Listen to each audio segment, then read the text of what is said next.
Chapitre 536, le point de vue du lecteur omniscient, 1. Chapitre 536, épilogue 4. Le point de vue du lecteur omniscient, 1. Je me souviens de la première fois où j'ai lu ce roman. Une salle d'hôpital vraiment étouffante et ennuyeuse. Un seul PC situé dans son hall. Quand j'ai fait la queue pour l'essayer, un monsieur portant un fedora s'est écarté pour moi. L'écran de l'ordinateur à l'époque montrait la plateforme de romance web qui aimait la visiter. J'ai regardé l'écran avec stupeur avant de saisir les mots-clés. J'ai peut-être inséré 3 mots environ, mais je ne me souvenais pas vraiment de ce que j'avais tapé à l'époque. Cependant, je me souvenais encore de ce à quoi je pensais à l'époque. Les mines de crayons mécaniques jonchaient le sol de la classe, le ciel aux teintes indigo s'étendant bien au-delà des fenêtres. Ce que je pouvais dire avec certitude, c'est que mes mains, utilisées pour ouvrir la fenêtre de la classe, avaient tapé quelque chose et cela m'a conduit à découvrir ce roman. 3 façons de survivre dans un monde en ruine. Grâce à cette histoire, j'ai survécu. Il n'était certainement pas responsable de la naissance de cette histoire. Je me sentais mal à l'intérieur. Je ne pouvais pas lutter contre le vertige et je me suis effondré sur le sol. Les textes devant mes yeux étaient flous et difficiles à voir. Ong avait 123 ans. Alors que j'essayais de respirer lourdement, je suis resté immobile sur le sol pendant un long moment. Seule la même question exacte continuait à tourbillonner dans ma tête, la question de mais, pourquoi ? Pourquoi, pour quelqu'un comme moi ? Je suis resté effondré pendant un moment. J'ai cru pleurer aussi. Cependant, peu importe à quel point je me débattais, criais et sanglotais, les phrases déjà écrites ne pouvaient pas être changées. Ong a dû passer 13 ans de sa vie rien que pour moi, et m'a aidé à vivre en créant des phrases littéralement taillées dans ses propres veines. Et puis, elle s'est éteinte. Kim Dak-jia, le 4e mur m'appelait. J'ai écouté tranquillement les mots suivants. Tu devrais lire. Je me suis relevé avec précaution. Mon reflet sur les fenêtres était un désastre complet. Il serait difficile de dire que mon corps est désormais celui d'un adulte. Ma taille avait beaucoup diminué et mon visage avait aussi rajeuni. Le manteau que je portais ne m'allait plus. Je fixai ce visage pendant un long moment, avant d'enlever définitivement le manteau. Combien d'années cela fait-il ? Le temps de la Terre n'a aucune signification, dit-il. J'ai compris ce que cela signifiait. Ce métro était l'endroit où le rêve le plus ancien avait ses rêves. Ainsi, le temps des autres lignes du monde ne pouvait pas mesurer le temps qui s'écoulait dans ce train. En toute honnêteté, j'avais complètement perdu toute notion du temps après être entré dans ce train, de toute façon. Même à ce moment-là, il devrait toujours y avoir cette chose appelée temps perçu, n'est-ce pas ? Environ 21 763 ans, ce n'est pas aussi long que je le pensais. Je suis toujours bien plus jeune que le comploteur secret, n'est-ce pas ? Encore un peu loin j'entendis le 4e mur glousser. Si ce n'était pas pour la présence de ce type ici, je serais devenue folle depuis longtemps. Avec le bruit, PAH le bout de mon petit doigt a diminué un peu. Depuis quand cela a-t-il commencé, me suis-je demandé. Je n'ai rien fait, et pourtant mon corps a continué à rapetisser. Bon, si je devais être plus précis, ce n'était pas vraiment, je n'ai rien fait, cependant. Vais-je continuer à rapetisser ? J'ai regardé les miettes de fables s'éloigner à la dérive à l'extérieur des fenêtres et j'ai demandé. Où vont ces fables, de toute façon ? Au subconscient de l'univers, et où est-ce ? Dans une ligne du monde dont tu n'as pas conscience, le rôle du rêve le plus ancien était d'imaginer toutes les lignes du monde. Même si je n'en avais pas conscience, mon subconscient surveillait continuellement les lignes du monde. Ces fables renaîtront sous la forme d'un autre Kim Dak-jia, en tant qu'autre Kim Dok-jia.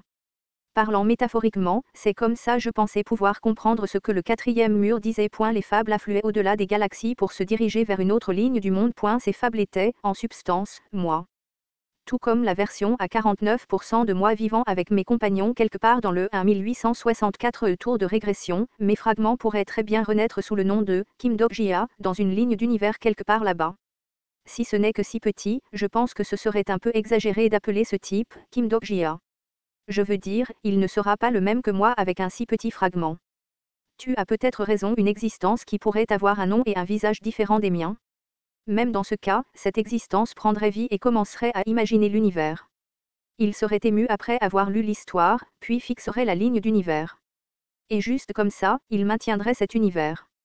Je vois. D'une manière ou d'une autre, je pensais pouvoir comprendre un peu le principe de cet univers. J'ai pressé mes doigts qui s'effondraient contre la fenêtre. Quand je l'ai fait, le rythme de l'effondrement a commencé à s'accélérer. Si vous faites cela, c'est ma façon d'expier cette histoire.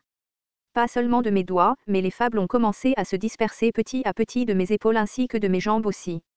Les fables dispersées volaient dans l'univers et devenaient des phrases qui continuaient à soutenir cet univers de quelque part.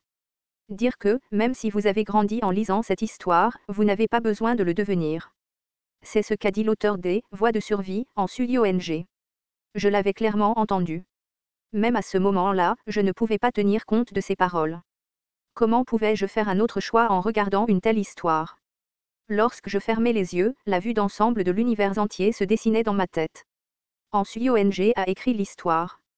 Yu Jung-byuk a vécu cette histoire. Et j'ai lu cette même histoire. Et c'est ainsi que ce monde a à peine réussi à atteindre son achèvement. Dokjia SSI. Parce que cette tragédie existait, j'ai pu rencontrer certaines personnes. Quelqu'un n'a pu être sauvé aussi. Kim Dokjia a regardé l'univers sans fin visible. Et maintenant, je savais à quoi ressemblerait mon avenir. Chaque fois que je lisais quelque chose, je m'effondrais. Mes fables en ruine se disperseraient dans d'innombrables lignes de monde et deviendraient le regard qui maintenait cet univers. Je perdrais tous mes souvenirs et perdrais tout ce qui me tient à cœur. Et à la fin, seul le désir de voir la prochaine histoire resterait en moi. Mais, sans ce désir, cet univers ne pourrait pas continuer. Cet univers ne pourrait continuer à raconter son histoire que tant que quelqu'un le regarderait. Être coincé et immobile dans cet univers signifiait la mort. Chuchuchuchu. Les innombrables, moi, divisés en particules continuaient à se propager vers les nombreuses lignes du monde là-bas. Le rythme de dispersion de la fable continuait à s'accélérer. Si j'oublie tout, je ne ressentirai plus cette douleur, n'est-ce pas? Tu ne te souviendras de rien après tout pour quelqu'un qui a même perdu les traces de sa perte, une telle chose que la perte n'existe pas. Tout en ramassant le smartphone qui roulait sur le sol, j'ai parlé. Aurais-je assez de temps pour le lire une fois de plus, je me demande. J'ai ouvert le fichier des moyens de survie et j'ai fait défiler vers le haut au-delà des mots de l'auteur que j'ai dû lire avec beaucoup de difficulté. 3 Façons de survivre dans un monde en ruine. J'ai commencé à lire ce roman depuis le tout début. J'ai lu le 3e tour de Yu Jung-byuk. Certaines histoires, je les connaissais déjà. Alors que d'autres me semblaient totalement nouvelles. La soi-disant version révisée finale était exactement la même que l'original dont je me souvenais. Kim Dokjia n'y existait pas. Su. Tout comme ma fable s'est dispersée, les phrases des moyens de survie m'ont rempli de l'intérieur. Quand j'étais fatiguée, j'ai fermé les yeux un peu et je me suis reposée, et après m'être reposée, j'ai continué à lire le roman. 5e tour, 6e. 64 E. 129 E. 672e, 914e, 1642 E. La page a continué à défiler vers le bas, et j'ai été à plusieurs reprises ravie ou attristée. Ne pas pouvoir commenter m'a vraiment déçue. Je voulais faire part une fois de plus de mes émotions à SUIONG. Pour lui dire que je n'ai pu arriver jusqu'ici que grâce à l'histoire que tu m'as racontée, que j'ai aimé ton histoire plus que quiconque au monde. Et donc, j'ai lu. J'ai lu, puis lu encore. Combien de temps ai-je lu cette histoire? Chuchuchuchu, au moment où j'ai atteint l'épilogue, ma vision est soudainement devenue floue. Je me suis même demandé si je n'étais pas devenue aveugle après avoir lu un roman pendant trop longtemps. Une nouvelle mise à jour a été effectuée. Mais ensuite, ma vision s'est lentement rétablie. Ce que j'ai vu n'était cependant pas de vraies phrases. Les phrases et les paragraphes étaient devenus des fragments individuels. Des mots qui n'avaient plus la forme d'un roman terminé. Même alors, je pouvais encore les lire d'une manière ou d'une autre. Un monde avait été détruit, et un tout nouveau était en train de naître. Mon cœur battait fort. Une histoire que je connaissais intimement était là. J'étais le seul lecteur à connaître la conclusion de ce monde. Dans cette histoire, j'existais. Et, je suis Yu Jung-byuk. Ah, il semble que je ne me sois pas encore présentée. Je m'appelle SUIONG. Je suis l'assistante de Chassange IONG Nîmes dans le groupe. Et ils étaient là aussi. Et si les scénarios n'avaient pas commencé, que nous serait-il arrivé? Dokjia SSI, ton sponsor n'est pas quelque chose comme la diseuse de bonne aventure à un œil, n'est-ce pas? Dokjia SSI, as-tu déjà lancé une grenade à main? Ajussi, as-tu un plat particulier que tu aimes? Nous avons dépassé les scénarios, ensemble. IONG, es-tu peut-être un dieu, charge les canons. Tout le monde, battez-vous à cœur joie. Je ne laisserai personne mourir. Vous êtes des bâtards puants. Encore une fois, tu n'es même pas venu me chercher. Celui que j'aime n'est pas toi, mais le roi démon du salut, Beat. Et j'ai vécu ma vie avec eux. Le scénario suivant est. Nous avons vécu des épreuves et avons dû faire face à des situations mettant la vie en danger à de nombreuses reprises. Nous avons rencontré des constellations. Nous avons dépassé plusieurs fois des scénarios apparemment impossibles. Et finalement, nous avons atteint la fin des scénarios infernaux. Votre éternité. Les compagnons sont retournés à leur vie quotidienne. Certaines personnes reconstruisaient les PC banques détruits. Ils remettaient en place les affiches déchirées des jeux informatiques. Dans le monde où l'apocalypse avait été surmonté, les gens chercheraient à nouveau d'autres formes de divertissement. Yu Jung-Hyuk observa ce spectacle et serra silencieusement sa main droite qui n'avait pas tenu une souris depuis très, très longtemps.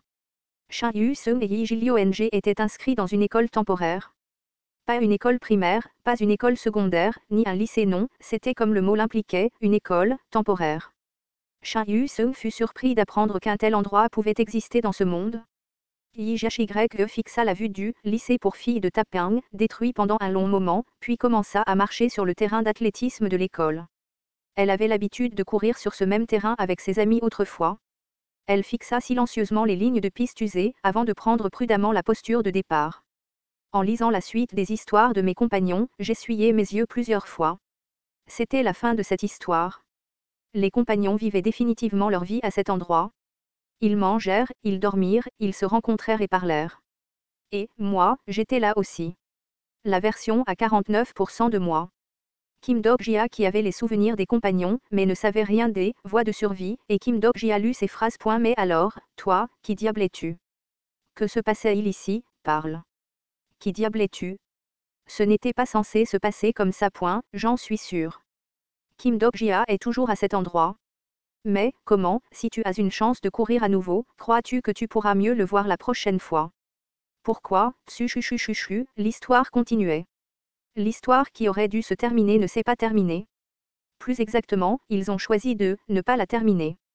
Stigmatisation, régression de groupe LV.1, s'active. J'ai lu cette phrase à moitié désespérée. Cela n'aurait pas dû arriver. Cette phrase, elle n'aurait jamais dû être écrite. Mais la phrase a conduit sans réfléchir à la suivante. Souviens-toi de ça. Nous n'avons qu'une seule opportunité. Les compagnons, ils se battaient à nouveau. Les scénarios infernaux étaient un endroit où ils n'auraient pas dû retourner, quelle que soit leur raison. Même à ce moment-là, mes compagnons sont retournés à cet endroit. Et, petite. Tu ne vas pas lancer une pièce cette fois-ci. Ce sera la même chose que je le fasse ou non, tu sais. Que veux-tu dire?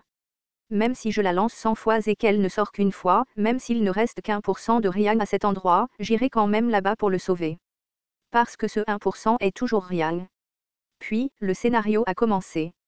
Et au milieu du banquet de pièces explosant dans les airs, les Dock Abyss de Starstream étaient clairement en panique. Dans le niveau d'intérêt explosif montré par les constellations, les compagnons criaient fort. Et, Abaddon. Choisis-moi. Je vais absolument devenir des centaines de fois plus fort que ce salaud de Suis dans le futur. Général Nim. Vous êtes là? Je sais que vous me regardez en ce moment. Je n'ai pas besoin de sponsor, alors donnez-moi juste des pièces à la place. Dragon de flamme noire, arrête de me harceler avec des messages alors que je suis encore civilisé, d'accord. Je t'ai dit que je ne te choisirais pas cette fois-ci. Il devait être fou. Tu as vraiment pris ton temps pour arriver à Jungmuro. Tu penses pouvoir sauver ce bicile comme ça. Au fait, toute cette zone est maintenant le territoire de ce grand. Vas-tu juste te taire et remettre le drapeau, Gong Payaldu. Ces personnes qui ont perdu la tête ont nettoyé le scénario avec des méthodes insensées. Des moments dangereux se sont présentés à eux à plusieurs reprises, mais les compagnons n'ont jamais cédé une seule fois. Incarnation, IGHYE, active la stigmatisation, transmission NIV. 1. Espèce de bâtard puant et noir. C'est pour ça que tu es devenu plus fort, en utilisant des conneries comme ça. La transmission. La compétence spécifique au régresseur qui permettait de ruminer fortement les souvenirs de la vie précédente et de retrouver ses compétences passées. Yoriel. Grand sage. Dragon de flamme noire abyssale. Et avec l'aide des constellations ajoutées, les compagnons ont pu nettoyer le scénario à un rythme considérable. C'était vraiment une vitesse de marche incroyable. Nous pouvons nettoyer cela avec des avatars. Personne n'a à mourir. Cependant, ce n'était pas comme s'il sortait vainqueur sans opposition à chaque fois. Roi conquérant. Mes excuses, mais tu dois mourir ici. Certaines des personnes avec lesquelles ils ont régressé se sont révélées être des traîtres. Si tu avais retrouvé ta force d'origine, nous trois réunis ne serions même pas à ta hauteur, mais, comme c'est le cas maintenant. C'est une autre histoire. Je me mordis la lèvre. Ces personnes ont rejoint le voyage de la régression tout en abritant une motivation impure depuis le tout début. Et pour empirer les choses, ils visaient la première partie des scénarios, lorsque Jung-Hyuk était avec Lumia. Il pensait probablement qu'il serait à son plus faible à ce moment-là. Cependant, c'était une erreur de calcul. Quoi, Miaya. Presque au même moment où Yu Jung-hyuk parla, une longue épée sortit de la bouche de Yumiya. L'épée démoniaque céleste sombre. L'objet de la plus haute qualité qui ne pouvait être acquis qu'au milieu des scénarios, était maintenant fermement saisi dans la main de Yu Jung-hyuk. Des frissons parcoururent ma peau. Je n'avais aucune idée que l'inventaire de Yumiya pouvait être utilisé de cette façon. Tout en émettant une intention meurtrière vraiment incroyable, Yu Jung-hyuk déclara froidement meurt. Les phrases continuèrent sporadiquement après cela. Le roi démon du salut, pendant ce tour, c'est moi. Que diable, nous avons convenu que ce serait moi. Français, ce modificateur est à moi, Nuna. Les compagnons n'ont concédé un pouce à personne, et la majorité des constellations manifestent leur animosité envers les incarnations de la Kim Dok-jia Company, et ils n'ont fait aucun compromis avec qui que ce soit non plus. La Kim Dok-jia Company, sans Kim Dok-jia, a continué à terminer les scénarios à un rythme ni trop lent, ni trop rapide non plus. Certaines scènes ont été traitées à l'aide de descriptions simples, tandis que d'autres ont été complètement omises. Plus ils avançaient dans les scénarios, plus la segmentation de chaque scène devenait mauvaise. C'était comme si les esquisses grossières des idées avaient été laissées là, à la place. Les compagnons qui étaient au 20e scénario se retrouvaient soudainement au 15e, puis au 35e. Cependant, il n'y avait aucun doute que les compagnons étaient là. Et je pouvais les imaginer. Ils couraient sur les marges vides. Ils couraient sur le champ de neige du scénario. Et ils avançaient une phrase à la fois. Ils se rapprochaient progressivement de moi. En les regardant, je répétais le cycle des pleurs et du sommeil. Plus ma conscience devenait floue, plus mon désir grandissait. Même si je savais que je ne devais pas penser de cette façon, je ne pouvais pas m'arrêter. Je veux lire cette histoire un peu plus longtemps. Juste comme ça, j'ai lu les phrases déconnectées, puis j'ai lu celles d'après. Et j'imaginais ce qui pouvait se trouver entre ces phrases, comme si je tâtonnais dans le noir. Le point de vue que l'auteur ne pouvait contrôler, et que le lecteur ne pouvait prévoir. Et dans cet espace entre les lignes, non abordé par aucune phrase, les compagnons continuaient à compléter les scénarios petit à petit. Dans cet espace entre les lignes où personne ne pouvait s'immiscer dans leur vie, ils restaient comme les dieux de cette histoire. En lisant leur histoire, je me suis évanoui plusieurs fois. Ma vitesse de lecture s'est dégradée de plus en plus, et ma fable disparaissait elle aussi petit à petit. Pendant ce temps, les phrases de mes compagnons continuaient à s'accumuler avec diligence. Jusqu'au 98e scénario, puis, encore une fois, au 99e. Les phrases écrites par leur propre vie étaient compilées avec précision une par une. Et finalement, ils ont finalement atteint la conclusion qu'elle avait écrite. La toute dernière phrase est arrivée à ma porte. C'était la fin des Chemins de la survie, une histoire apparemment abandonnée en plein milieu de son écriture. Une histoire qui n'a pas pu être achevée pour cette raison. Au-delà de la toute dernière phrase de l'histoire, un certain bruit m'est venu à l'esprit. Un bruit qui ressemblait à quelqu'un qui appelle quelqu'un d'autre. Ou peut-être, le bruit de quelqu'un qui frappe à la porte. Le smartphone s'est déclenché avec un bruit, tab, et son écran noir de jet a reflété mon visage, maintenant celui d'un enfant. Je pleurais. Kim Dok-jia a lentement relevé la tête. J'ai senti la faible vibration du métro. Depuis quand a-t-il commencé? Boum. Quelqu'un frappait à la porte arrière de la cabine du train épilogue 4. Le point de vue du lecteur omniscient, fin.